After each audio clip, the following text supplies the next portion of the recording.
Depuis que j'ai mon site Apprendre le cinéma, donc depuis 2011 quand même, je reçois des centaines et des centaines de questions de lecteurs qui me disent comment est-ce qu'on fait pour devenir réalisateur. Du coup, aujourd'hui, je vais essayer d'apporter un élément de réponse. Alors déjà, rapidement, on va essayer de définir réalisateur. Réalisateur, qu'est-ce que c'est ? En deux mots, on pourrait dire que réalisateur, c'est le responsable artistique du métrage. Alors par métrage, j'entends beaucoup de choses, hein, en fait, tout ce qui touche à la vidéo, donc film de fiction, documentaire, clip, film institutionnel et même YouTube. Alors si c'est pas le cas, je t'invite à regarder la précédente vidéo que j'ai fait, vidéaste versus cinéaste. Hein. J'expliquais que pour moi, autant les cinéastes que les vidéastes étaient réalisateurs. Hein. J'ai donné ma définition de vidéaste et de cinéaste. Et dans cette vidéo, on va principalement s'intéresser aux réalisateurs cinéastes, c'est-à-dire aux réalisateurs de fiction. Si la partie vidéaste t'intéresse, n'hésite pas à me le dire dans les commentaires et dans ce cas-là, je referai une vidéo sur les réalisateurs vidéastes. Mais là, à partir de maintenant, dès que je vais utiliser le mot réalisateur, ça sera sous-entendu réalisateur cinéaste. Alors déjà, je vais dire un truc qui va pas forcément me plaire, mais réalisateur cinéaste, hein, c'est pas un métier. Je m'explique, ne t'inquiète pas.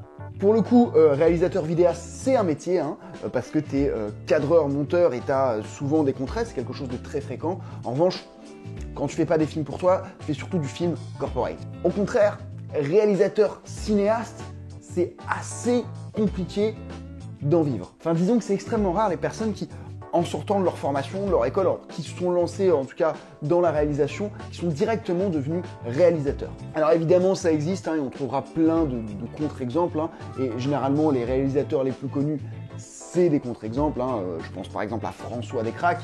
Hein. François Descraques, il a fait son BTS Images et ensuite il est très rapidement devenu réalisateur, il a très rapidement pu vivre de ses fictions. C'est top, le gars est super doué d'ailleurs.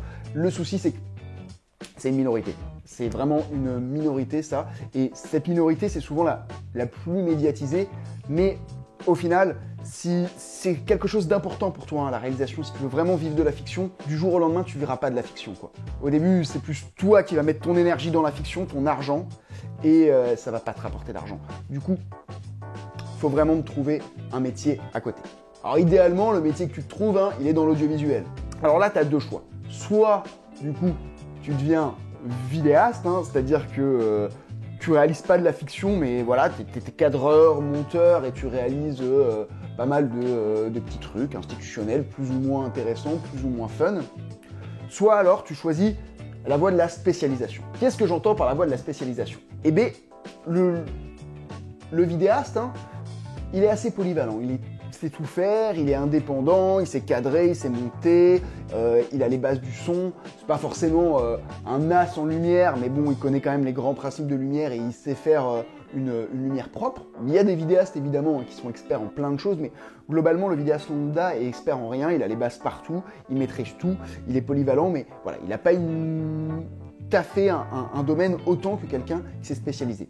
Par exemple, un chef opérateur, lui, il est spécialisé dans la lumière, dans l'image, autant il maîtrise toutes les cams et tous les accessoires cam, hein, parce que en fiction, évidemment, les cams sont beaucoup plus complexes que en vidéo classique, on tournera surtout avec des DSLR. Là, en cam, c'est des caméras avec plein d'accessoires montés, c'est des configs beaucoup plus lourdes, et quelqu'un qui s'est par exemple spécialisé dans l'image de fiction, donc chef opérateur, et il n'aura pas commencé chef opérateur, il a commencé assistant cam ou électro, ça c'est une voie de spécialité. Donc en gros, je reviens à mon idée du début, si tu veux devenir réalisateur cinéaste, ça va être très très compliqué de le devenir direct. Il faudra que tu fasses des films, et au début tes films, ils seront pas... c'est toi qui vas mettre de l'argent, de l'énergie dessus, mais on te les achètera pas, on ne financera pas pour faire des films.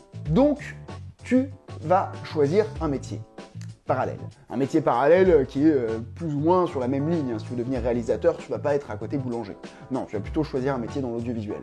Donc, tu as la voie du vidéaste, comme je t'ai dit, plutôt polyvalence, et la voie de l'expertise. Là, je t'ai donné l'exemple du chef opérateur, par exemple, c'est la voie de l'image. Tu te spécialises à fond dans l'image. Et ton métier à côté, c'est électro, assistant cam ou chef opérateur si tu commences à prendre du level up. Donc ça, c'est mon premier conseil. Trouve-toi un métier à côté. Ne mets pas toutes tes billes sur devenir réalisateur de fiction. Trouve-toi un métier à côté qui va déjà te former, hein, parce que au final, j'ai beaucoup de personnes qui veulent devenir réalisateurs, mais qui sont même pas formées à la technique, donc ça va te permettre de te former. Et donc choisis quelque chose qui soit proche de ta ligne éditoriale, entre guillemets, c'est-à-dire soit la voie de la polyvalence avec ce que j'appelle vidéaste, donc cadreur-monteur, soit la voie de la spécialisation, par exemple l'image ou même assistant réal ou les choses comme ça. Après, assistant réal, attention, c'est quelque chose d'assez concurrentiel. Tu peux choisir la régie aussi. La régie, ça va te permettre de te faire ton réseau.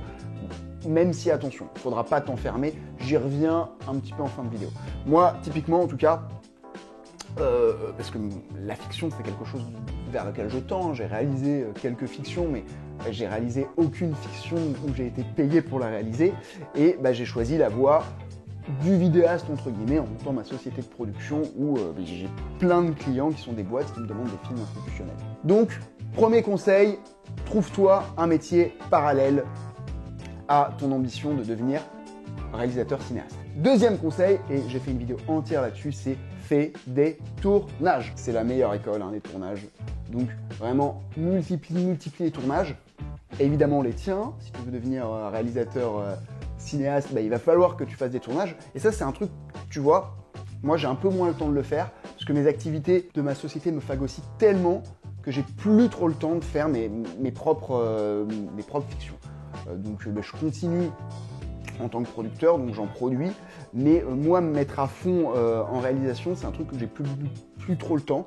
Je travaille pour avoir un petit peu plus de temps, mais voilà. En tout cas, fais tes propres fictions, fais des projets, au début des petits projets amateurs, et plus tu prendras en compétences, plus tu feras des projets qui seront plus importants. Alors donc, ça, c'est cool de faire ces projets, mais participe aussi, vraiment participe au projet des autres, pour deux raisons. Que j'ai dit dans mon autre vidéo, d'ailleurs je te la mets dans la description, comme ça tu pourras la regarder, mais les deux principales raisons, c'est que 1, tu vas prendre en compétences, 2, tu vas prendre en réseau. Et réseau et compétences, c'est deux choses hyper, méga, ultra importantes en audiovisuel.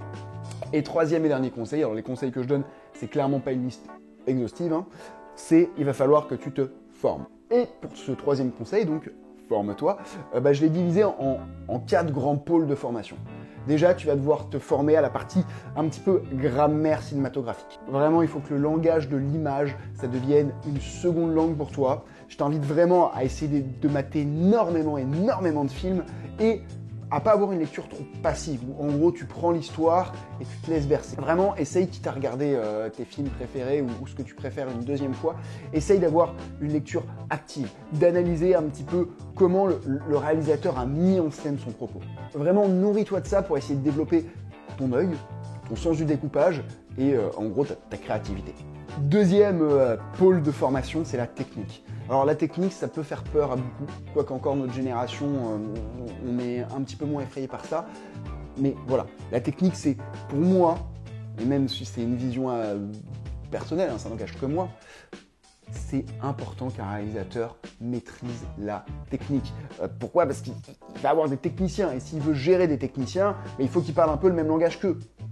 Et du coup, ça va l'aider déjà à avoir le respect de ses techniciens, et en plus, mais ça va lui permettre de voir si ce qu'il demande, c'est faisable avec les moyens dont l'équipe de tournage dispose ou non. Donc, clairement, forme-toi à la technique. Alors, deviens pas un expert incroyable, sauf si tu choisis la voie de la spécialisation, mais en tout cas, aie les bases partout. C'est important. Troisième voie de formation, la production. Là, en gros, il va falloir que tu développes tes skills de gestion d'équipe.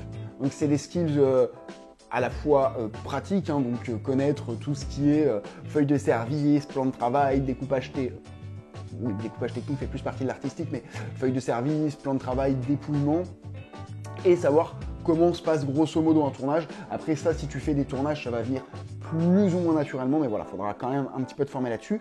Donc ça, c'est les skills un peu pratiques de la production, mais il va falloir aussi que tu développes un certain leadership. Et ça, c'est un petit peu plus indirect. Alors voilà, ça peut s'apprendre dans les bouquins, mais ça doit aussi se pratiquer. Mais voilà, avoir vraiment les skills du leader. Si tu veux, je ferai une vidéo là-dessus, parce que moi, c'est un sujet que j'ai pas mal geeké, hein, le leadership. Donc, à la limite, j'essaierai de faire une vidéo sur comment avoir du leadership quand on est réalisateur. Mais en tout cas, pense bien à ces deux choses, savoir comment toute la partie classique de la production d'un film et la partie gestion d'équipe. Mais ça, c'est super important parce qu'un film de fiction, ça se fait pas tout seul et tu as besoin d'avoir des gens avec toi. Sauf que les gens, au début, comme tu n'as pas d'argent, ils vont travailler gratuitement.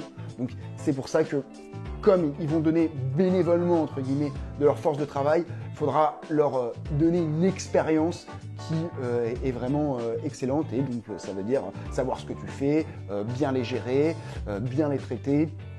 Bref, toutes les choses qu'une production est censée faire, mais que tu n'auras pas au début et que tu devras faire toi-même. Quatrième et dernier pôle de la formation pour moi, un réalisateur, c'est le montage. Bon, ça, je pense qu'il y a de grandes chances que tu le saches déjà, mais pour moi, si tu veux devenir réalisateur, c'est la base de maîtriser un logiciel de montage et de savoir monter. Parce que déjà, au début, tu n'auras pas forcément des monteurs, surtout pour tes premiers projets, où tu le feras certainement tout seul. Donc, pas savoir monter, c'est vraiment s'handicaper.